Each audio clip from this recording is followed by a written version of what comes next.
Students, हमारा chapter चल रहा था इलेक्ट्रिक फील्ड इन मैटर। इसके अंदर हम लोग पढ़ रहे थे कि जो पदार्थ होता है उसका इलेक्ट्रिक फील्ड के साथ में किस तरह से व्यवहार होता है।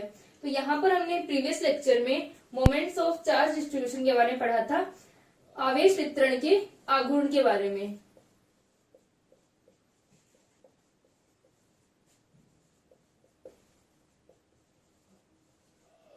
ये हमने प्रीवियस लेक्चर के अंदर पढ़ लिया था कि मोमेंट्स ऑफ चार्ज डिस्ट्रीब्यूशन किस तरह से होता है। जो भी हमारे पास में चार्ज डिस्ट्रीब्यूशन है उसको हम डायपोल और क्वाड्रोपोल इसकी फॉर्म में, मोनोपोल इसकी फॉर्म में लिख सकते हैं। तो यहाँ पर हमने इनको स्टडी कर लिया था। इसके अलावा हमने प्रीवियस लेक्चर में ये देखा था कि विद्युत व्यवहार के आधार पर पदार्थ जो होते हैं तीन प्रकार के होते हैं, या जो माध्यम होता है वो तीन प्रकार का होता है। जिसके अंदर हमने लिखा था कि एक तो हमारे पास में क्या थे, कंडक्टर थे। दूसरा हमने लिखा था सेमीकंडक्टर को,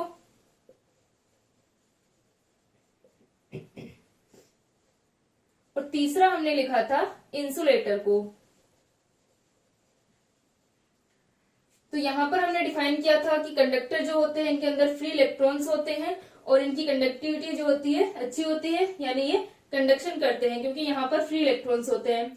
सेमीकंडक्टर के अंदर क्या होता है कि नॉर्मल टेम्परेचर पर इनके अंदर कंडक्शन नहीं होता, या फिर हम कह सकते हैं कि जो कंडक्शन बैंड और वैलेंस बैंड होता है उसके अंदर जो बैंड गैप होगा इनके बीच में वो क्या होता है, इसमें अप्रोक्सीमेट 1 इलेक्ट्रॉन वोल्ट की कोटि का होता है।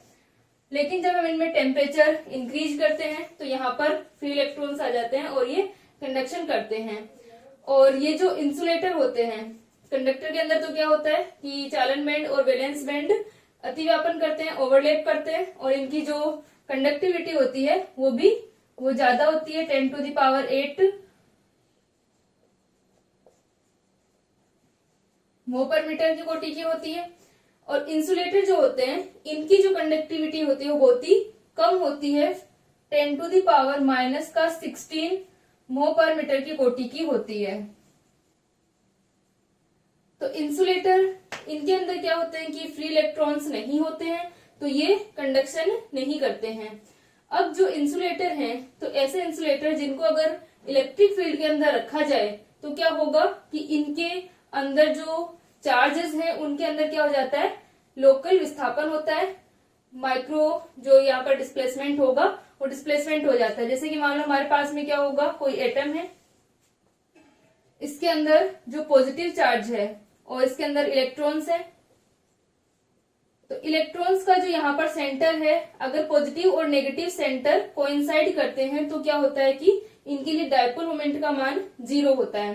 तो इस तरीके के जो हमारे पदार्थ होंगे जिनके अंदर अगर हम विद्युत क्षेत्र के अंदर रखते हैं तो यहाँ पर इनमें क्या हो जाता है, पॉजिटिव और नेगेटिव के अंदर डिस्प्लेसमेंट हो जाता है, विस्थापन हो जाता है, या द्विध्रुव का निर्माण हो जाता है। प्लस माइनस इस तरीके से हो जाएंगे तो क्या हो जाएगा, द्विध्रुव का निर्माण हो जाएगा, डायपोल का यहाँ पर निर्माण हो जाता है। तो ऐसे जो पदार्थ होते हैं वो क्या कहलाते हैं, डाइलेक्ट्रिक कहलाते हैं, परावैद्युत कहलाते हैं। तो परावैद्युत माध्यम के अंदर विद्युत प्रकृति जो है उसको समझने के लिए पहले हम ध्रुवी और अध्रुवी परमाणु जो होते हैं, पोलर और नॉन पोलर मॉलिक्यूल, उनको डिफाइन करते हैं।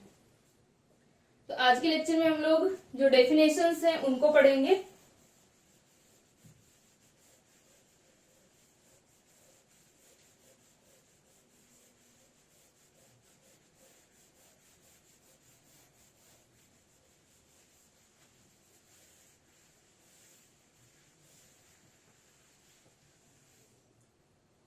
तो सबसे पहले हम डिफाइन कर रहे हैं ध्रुवीय परमाणु।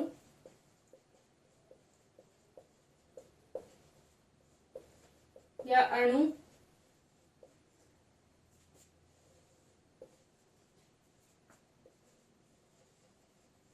पोलर एटम या मॉलिक्यूल जो होते हैं।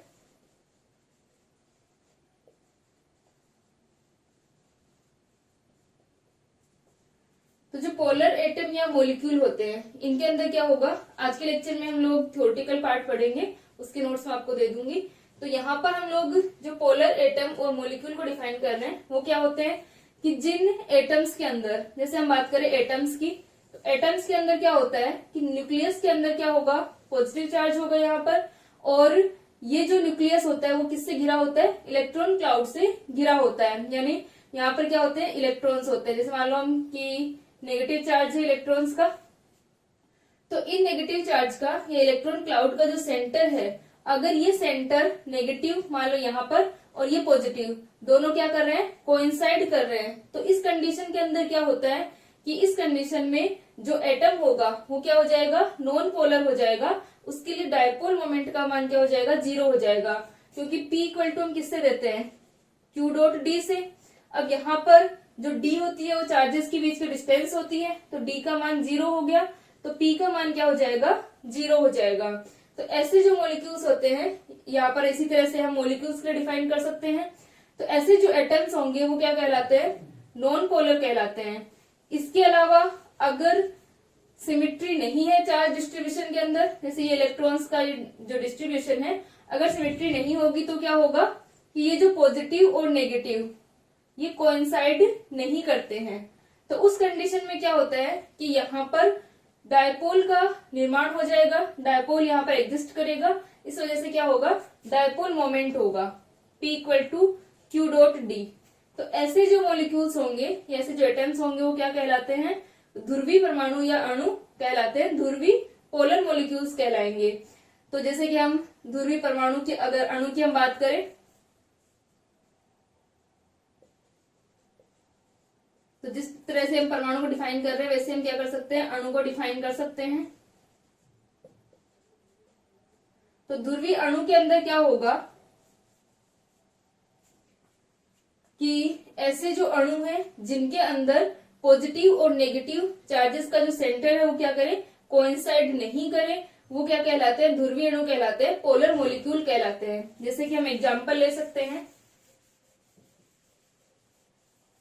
H2O का, अगर हम एग्जांपल ले तो H2O के अंदर क्या होता है कि हमारे पास में 2 हाइड्रोजन है और एक ऑक्सीजन है।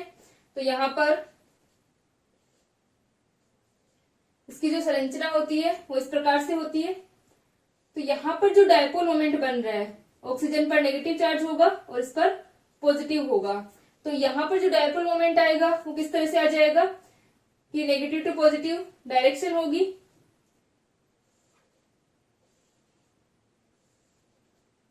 तो ये P1 का मान और ये P2 का मान, तो रिजल्टेंट जो है वो इस डायरेक्शन में आ जाएगा। तो यहाँ पर हम देख सकते हैं कि डायपोल मोमेंट जो है वो 0 नहीं है। तो ऐसे जो मॉलिक्यूल्स होंगे जिनके लिए डायपोल मोमेंट का मान 0 नहीं है वो क्या कहलाते हैं, पोलर मॉलिक्यूल कहलाते हैं।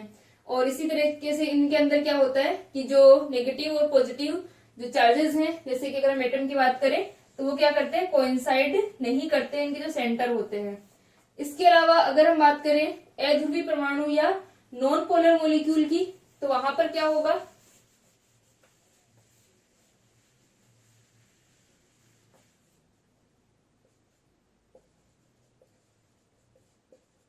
अध्रुवी अणु या परमाणु की अगर हम बात कर रहे हैं, नॉन पोलर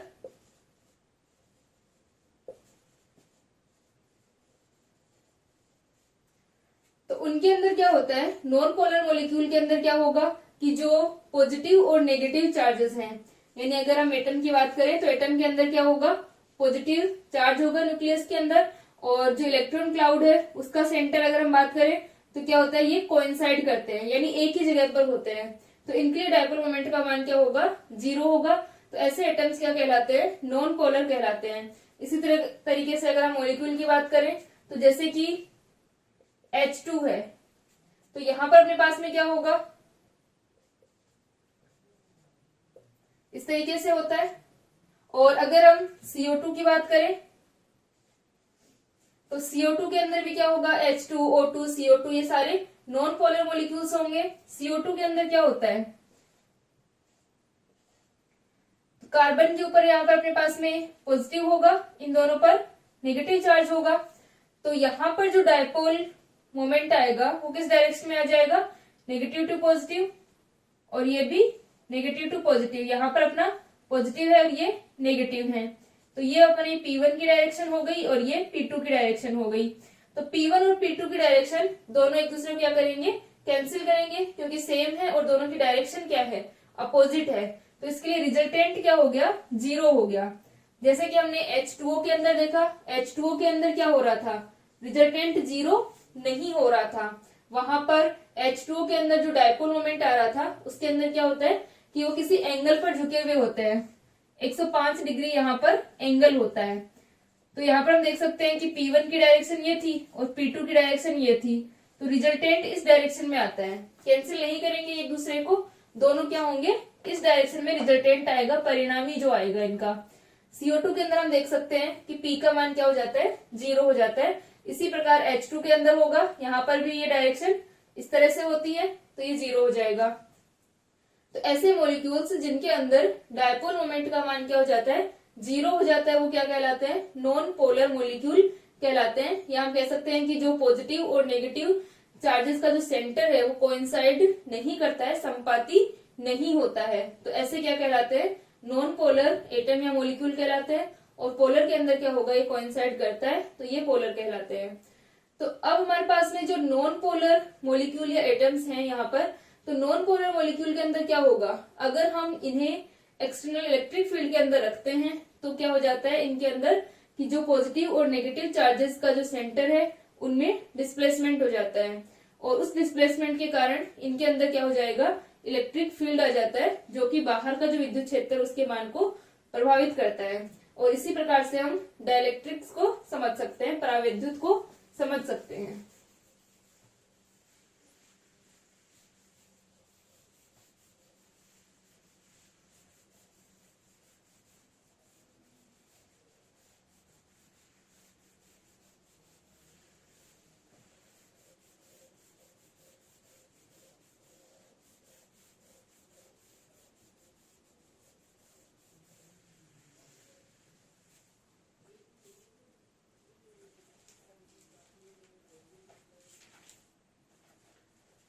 अब जैसे हम डिफाइन करते हैं प्रेरित विद्युत द्विध्रुव एवं परमाणविक ध्रुवणता।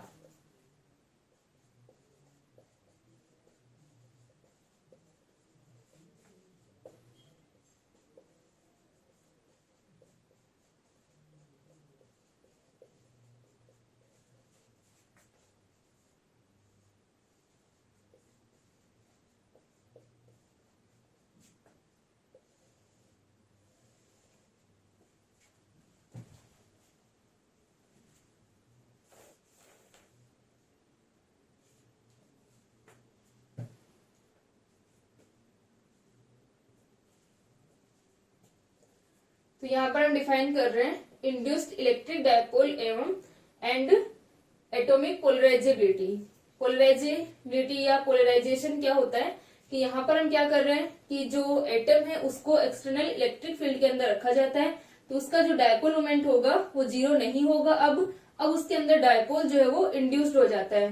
जैसे कि हमारे पास में क्या है, एक एटम है, ये इसका पॉजिटिव, और यहाँ पर मान लो जो नेगेटिव इलेक्ट्रॉन क्लाउड से क्या होगा, ये घिरा हुआ होगा, इलेक्ट्रॉन बादल जिसे हम कहते हैं। तो यहाँ पर ये इस से घिरा हुआ है, तो अगर यहाँ पर सममित वितरण होता है इसका, तो क्या करते हैं कि पॉजिटिव और नेगेटिव कोइंसाइड करते हैं, यानी एक ही जगह पर होते हैं।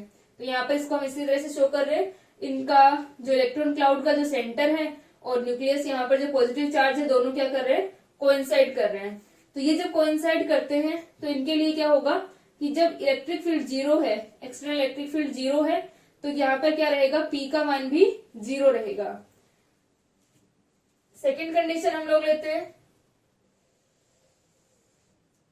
सेकेंड कंडीशन के अंदर अपने पास में क्या है, E का मान 0 नहीं है, इलेक्ट्रिक फील्ड क्या होगा, 0 नहीं होगा। यहाँ पर एक्सटर्नल इलेक्ट्रिक फील्ड को अप्लाई किया हुआ है, तो क्या हो जाएगा कि यहाँ पर अब पॉजिटिव और नेगेटिव जो चार्जेस हैं वो क्या करेंगे, कोइंसाइड नहीं करेंगे, डिस्प्लेसमेंट यहाँ पर आएगा।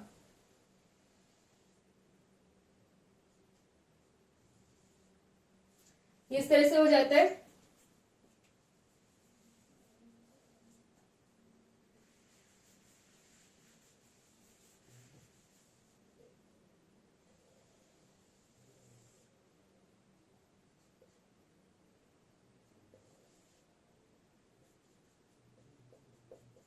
E का मान नॉट इक्वल टू 0 होगा, इलेक्ट्रिक फील्ड 0 नहीं है।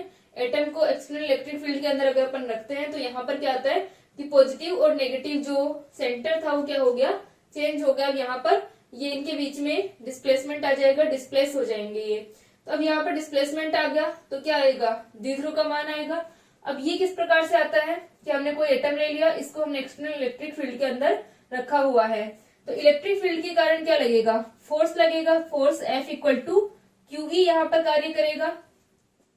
तो पॉजिटिव चार्ज के ऊपर तो क्या होगा, F equal to Q E, और नेगेटिव के ऊपर क्या हो जाएगा, F इक्वल टू माइनस का क्यू ई। यानी ये जो फील्ड की डायरेक्शन है उसके अपोजिट यहाँ पर इस पर नेगेटिव चार्ज पर फोर्स लग रहा है। मान लो हमने इस डायरेक्शन में इलेक्ट्रिक फील्ड लगाया हुआ है, तो इलेक्ट्रिक फील्ड के कारण क्या हो जाएगा, पॉजिटिव पर इस साइड यहाँ पर फोर्स लगेगा F equal to Q E, और नेगेटिव पर क्या होगा, अपोजिट यहाँ पर फोर्स लग रहा है। तो नेगेटिव चार्जेस क्या होंगे, इधर की साइड डिस्प्लेस होंगे, पॉजिटिव इधर डिस्प्लेस हो रहा है। तो इनके ऊपर जब फोर्स लग रहा है F equal to Q E और माइनस क्यू ई, इसके कारण क्या हो गया कि ये दूर दूर हो रहे हैं। पहले एक जगह पर थे, अब ये दूर दूर खिसक रहे हैं, प्लस और माइनस अलग हो रहे हैं। लेकिन पॉजिटिव और नेगेटिव के बीच में कूलम्ब फोर्स यहाँ पर भी कार्य करेगा।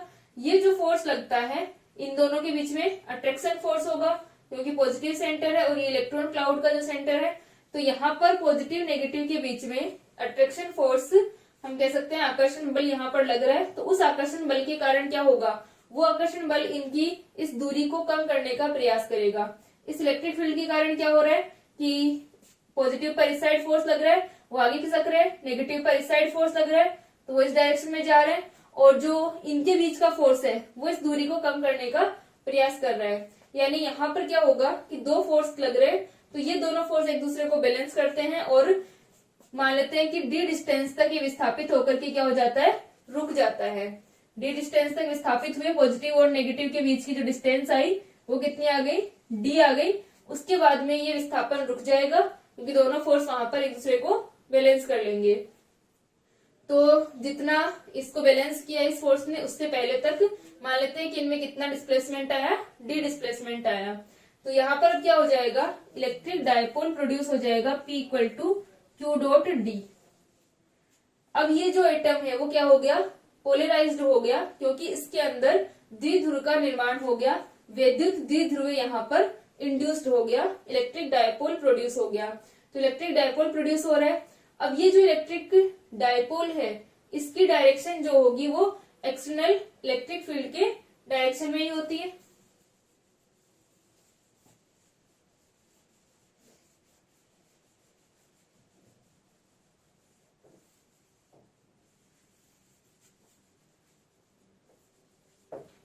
तो यहाँ पर हम इसके लिए लिख सकते हैं कि P equal to Q dot D अपने पास में आ गया।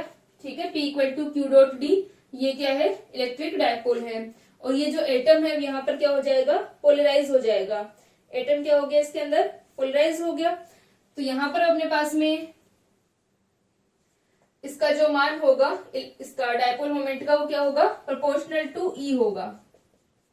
P प्रोपोर्शनल टू E होगा। प्रोपोर्शनल के साइन को अगर अपन हटाते हैं तो आता है P equal to alpha E, जहां पर अल्फा क्या कहलाता है,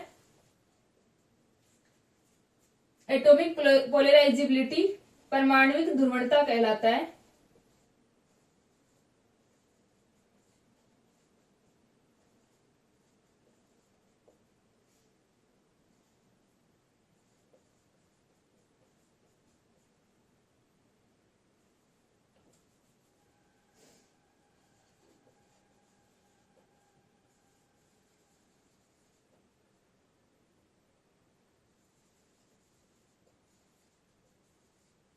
ठीक है, एटॉमिक पोलराइजेबिलिटी कहलाएगा। तो इस इलेक्ट्रिक फील्ड के कारण क्या हो गया, इसके अंदर डायपोल मोमेंट हुआ, और डायपोल मोमेंट जो होगा इस एक्सटर्नल इलेक्ट्रिक फील्ड के प्रोपोर्शनल होता है, डायरेक्शन यहाँ पर सेम रहेगी। तो अब जो एटम है वो क्या हो गया, पोलराइज हो गया। तो इस प्रकार क्या होता है कि ये जो अभी हमने इसको एटम को समझा कि किस तरह से ये पोलराइज हो रहा है, तो इस प्रकार से हम क्या समझ सकते हैं, डाइलेक्ट्रिक्स के अंदर इलेक्ट्रिक फील्ड का जो इफेक्ट होता है उसको हम समझ सकते हैं। यानी जो परावैद्युत माध्यम होते हैं उनके अंदर क्या हो जाएगा कि पहले डायपोल मोमेंट का मान 0 होता है, लेकिन जब हम उनको, जो डाइलेक्ट्रिक मीडियम है,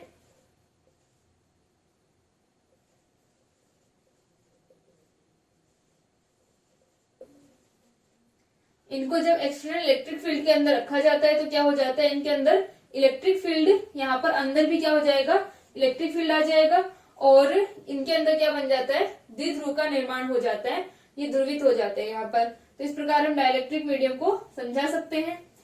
तो ये अपने पास में क्या कहलाती है, अब P प्रोपोर्शनल टू E, तो P equal to alpha E, और अल्फा क्या कहलाएगा, परमाणविक ध्रुवणता कहलाएगा।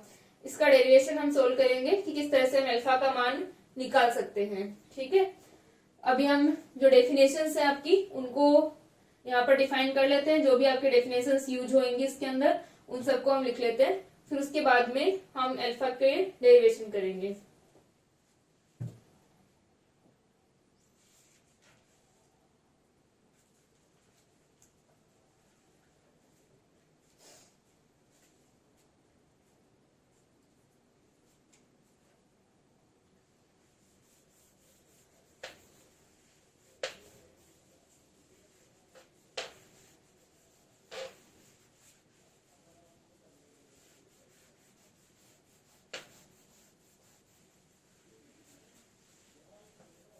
यहाँ पर जो हमने एक्सटर्नल इलेक्ट्रिक फील्ड को अप्लाई किया हुआ था, तो इलेक्ट्रिक फील्ड की डायरेक्शन क्या होगी, पॉजिटिव टू नेगेटिव इस प्रकार होगी, और जो डायपोल मोमेंट होता है उसकी डायरेक्शन क्या होती है, नेगेटिव टू पॉजिटिव।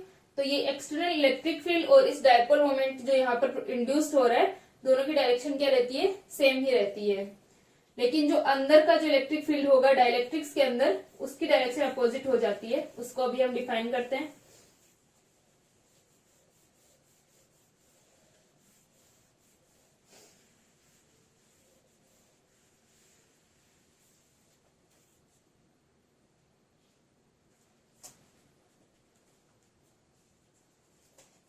तो डायरेक्ट्रिक्स को समझने के लिए हम क्या लेते हैं, एक कैपेसिटर का एग्जांपल लेते हैं।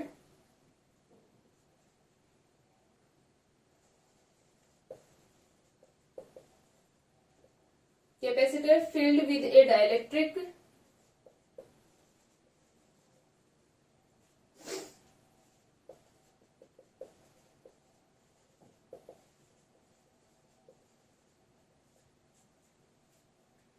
and electrical susceptibility.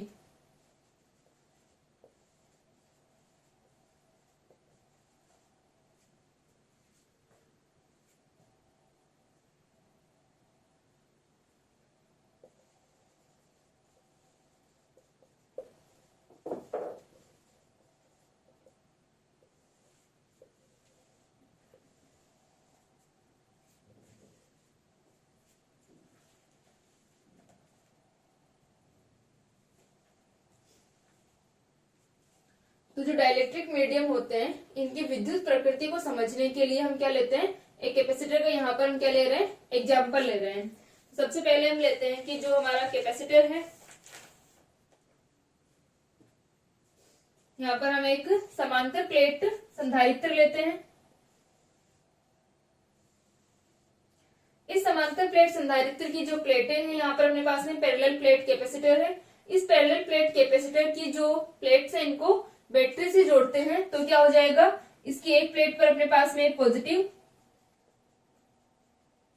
और दूसरी प्लेट पर क्या हो जाएगा, नेगेटिव चार्जेस इंड्यूस्ड हो जाएंगे। ठीक है, कैपेसिटर की जो प्लेट है, इनको अगर हम बैटरी से कनेक्ट करते हैं तो यहाँ पर क्या आ जाएगा, पॉजिटिव और नेगेटिव चार्जेस इंड्यूस्ड हो रहे हैं। और अब जो इलेक्ट्रिक फील्ड आ रहा है इसके अंदर, इस डायरेक्शन में क्या आ जाएगा, पॉजिटिव टू नेगेटिव, यहाँ पर इलेक्ट्रिक फील्ड आ जाएगा।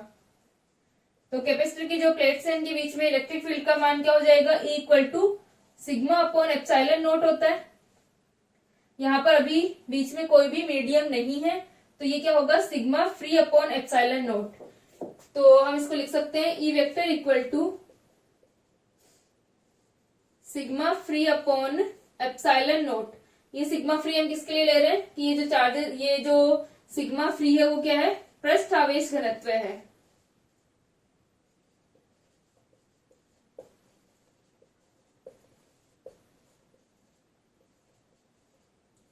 तो पृष्ठ आवेश घनत्व, यहाँ पर ये फ्री चार्जेस होंगे, तो फ्री के कारण यहाँ पर क्या जाएगा, ये इसको हम मुक्त आवेश घनत्व कहते हैं। तो ये जो मुक्त आवेश घनत्व होगा, E equal to sigma free upon epsilon naught अपने पास में होगा, जब कैपेसिटर की प्लेट यहाँ पर बीच में कोई भी मीडियम नहीं है। अब हम क्या करते हैं कि इसके अंदर यहाँ पर हम एक डाइलेक्ट्रिक को रखते हैं। जो यहाँ पर हम डाइलेक्ट्रिक यूज कर रहे हैं वो इस प्रकार से यूज करते हैं।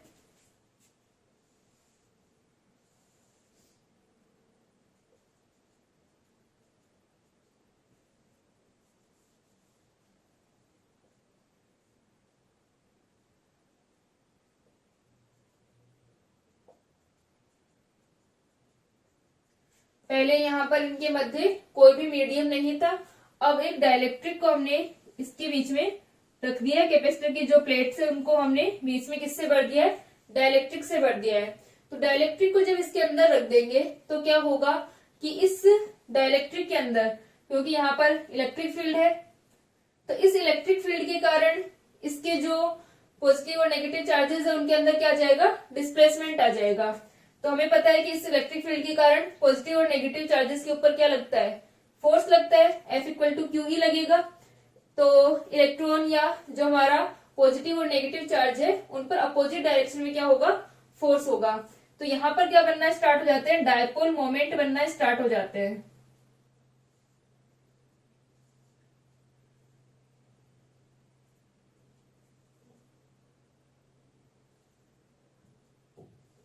ठीक है, इस तरह से डायपोल मोमेंट बनना यहाँ पर स्टार्ट हो जाएगा, मतलब डायपोल बनना स्टार्ट हो जाते हैं। ये पॉजिटिव और नेगेटिव डिस्प्लेस हो गए। तो जो पहले कोइंसाइड कर रहे थे अब क्या हो गया, डिस्प्लेस हो गए। तो डिस्प्लेस होने के कारण यहाँ पर पी का निर्माण हो गया, डायपोल का निर्माण हो गया। अब हम देख सकते हैं कि इसके अंदर जो डायपोल का निर्माण होगा वो इस तरीके से है, प्लस माइनस प्लस माइनस। तो जो बाकी के इन ये जो हमारे सरफेस वाले जो किनारे वाले जो ये होंगे पॉजिटिव और नेगेटिव अपने पास में, उनके अलावा जो एडजेसेंट चार्जेस हैं वो क्या कर देंगे, एक दूसरे को कैंसिल कर देंगे। तो यहाँ पर अपना पॉजिटिव नेगेटिव, तो ये बीच वाले सारे क्या हो जाएंगे, कैंसिल हो जाएंगे। और इन प्लेट्स पर ये जो डाइलेक्ट्रिक है इसके सिरों पर क्या बचेगा, यहाँ पर पॉजिटिव बचेगा और इस इधर की साइड क्या बच जाएगा, नेगेटिव बच जाएगा। यानी इस इलेक्ट्रिक फील्ड के कारण ये जो कैपेसिटर था पहले अपने पास में पॉजिटिव नेगेटिव, यहाँ पर इलेक्ट्रिक फील्ड था। इस इलेक्ट्रिक फील्ड के कारण ये जो हमने डाइलेक्ट्रिक यहाँ पर रखा हुआ था इन प्लेट्स के बीच में, इन प्लेट्स के बीच में डाइलेक्ट्रिक रखे होने के कारण यहाँ पर क्या था, पहले इलेक्ट्रिक फील्ड था। तो इस इलेक्ट्रिक फील्ड के कारण इस डाइलेक्ट्रिक के अंदर क्या लग रहा है, फोर्स लग रहा है और पी का यहाँ पर निर्माण हुआ, यानी इलेक्ट्रिक डायपोल इंड्यूस्ड हुआ।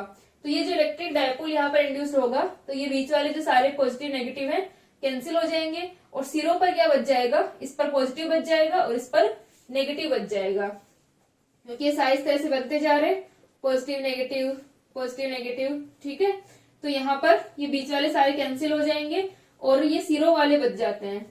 तो इस तरह से अब डाइलेक्ट्रिक के अंदर क्या हो गया, इलेक्ट्रिक फील्ड इसके अंदर भी प्रोड्यूस्ड हो जाएगा। यहाँ पर हम देख सकते हैं कि ये एक इलेक्ट्रिक फील्ड इस डायरेक्शन में इसके अंदर प्रोड्यूस होता है, प्रेरित होता है। तो इसको हम ईपी से लिख सकते हैं। और ये जो इलेक्ट्रिक फील्ड था इसकी डायरेक्शन क्या होगी, ऊपर की ओर होगी, जो बाहर वाला इलेक्ट्रिक फील्ड था। तो इस इलेक्ट्रिक फील्ड की और इस इलेक्ट्रिक फील्ड की जो डायरेक्शन होती है वो अपोजिट होती है। तो यहाँ पर हम देख सकते हैं कि ये डायरेक्शन जो है वो अपोजिट होगी। डायपोल मोमेंट की जो डायरेक्शन थी वो इस इलेक्ट्रिक फील्ड के डायरेक्शन में ही होती है, क्योंकि इसका डायपोल मोमेंट की डायरेक्शन क्या होती है, नेगेटिव टू पॉजिटिव। तो डायपोल मोमेंट तो क्या होगा, इस इलेक्ट्रिक फील्ड की डायरेक्शन में ही होगा।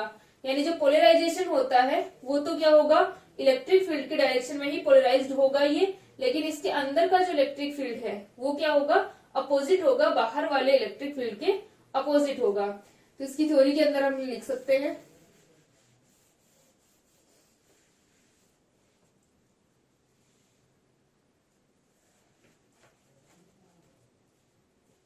ई naught equal to sigma free upon अपने पास में क्या आ गया, एप्सिलॉन नोट आ गया। अब जो हम विद्युत ध्रुवण को डिफाइन कर रहे हैं,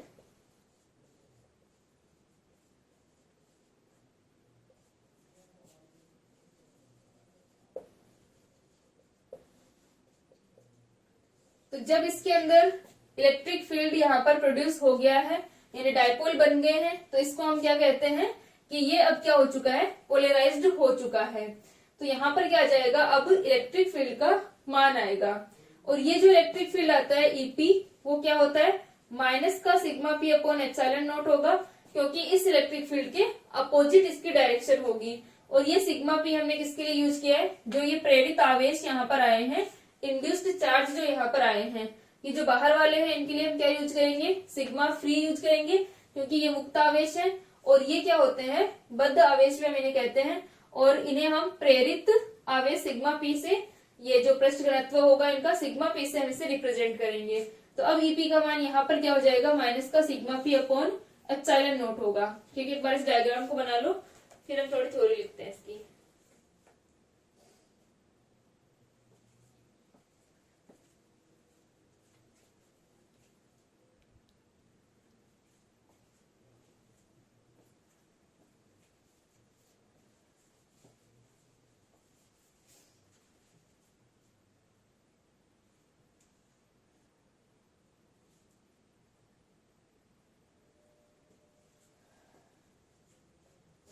ठीक है, तो ये अपने पास में आ गया sigma free upon epsilon not, और ईपी इक्वल टू माइनस का sigma P upon epsilon naught होता है इसके अंदर जो इलेक्ट्रिक फील्ड का मान होगा यहाँ पर। ठीक है, तो पहले हम ध्रुवण को डिफाइन करते हैं।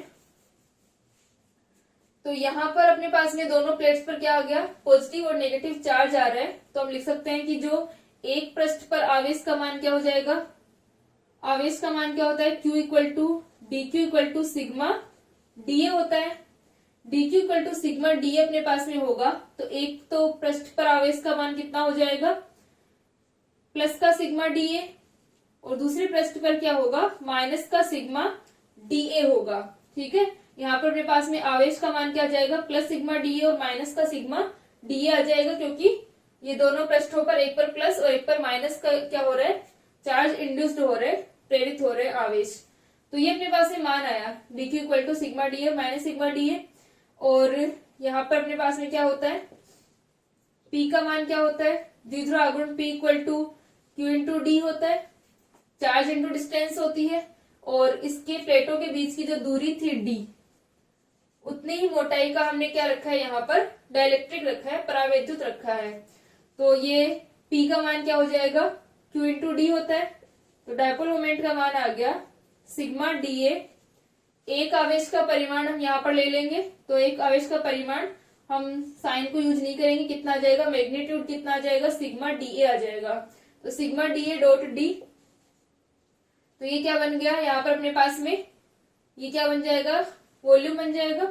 तो P इक्वल टू अपने पास में क्या हो गया, ये एरिया था, इंटू हमने मोटाई से इसको मल्टीप्लाई कर दिया, तो ये क्या बन गया, अपना वॉल्यूम बन जाएगा।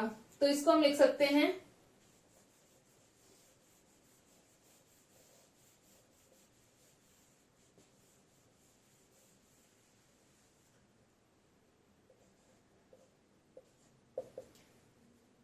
और ये सिग्मा P होगा। तो P upon V equal to sigma P आ गया। तो ये जो P अपॉन वी होता है इसको हम क्या कहते हैं, पोलराइजेशन कहते हैं। पोलराइजेशन क्या कहलाएगा, dipole moment per unit volume जो होगा वो क्या कहलाता है, ये पोलराइजेशन कहलाता है। ठीक है, एकांक आयतन के अंदर कितना ध्रुवण हुआ, ये डायपोल इंड्यूस्ड हुए हैं, वो क्या कहलाएगा, ध्रुवण कहलाएगा इसका। तो ध्रुवण जो पोलराइजेशन, इसको हम कैपिटल P से यहाँ पर लिख रहे हैं, P equal to small p upon v अपने पास में आएगा।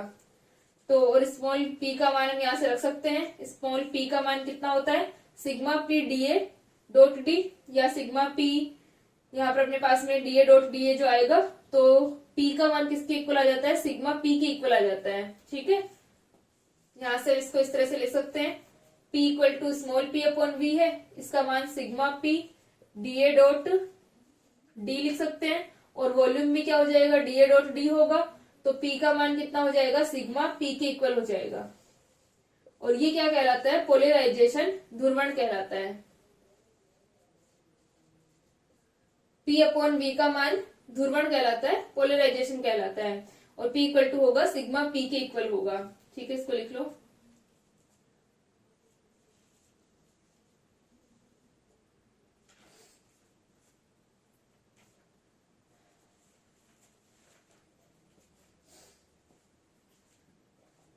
ठीक है, यहां तक आ गया।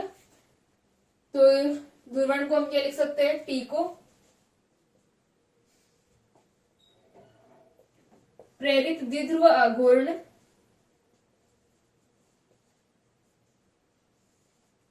Divided by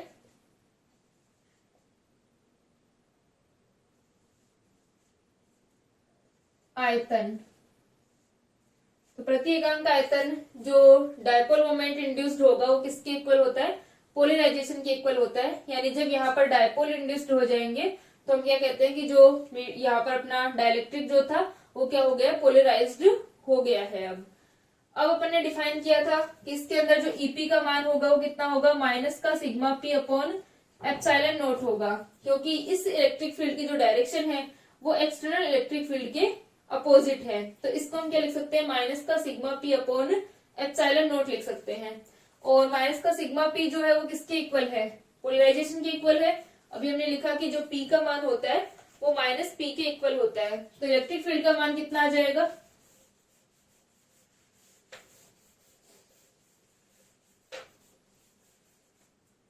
P equal to हमने लिखा कि सिग्मा P के इक्वल होता है।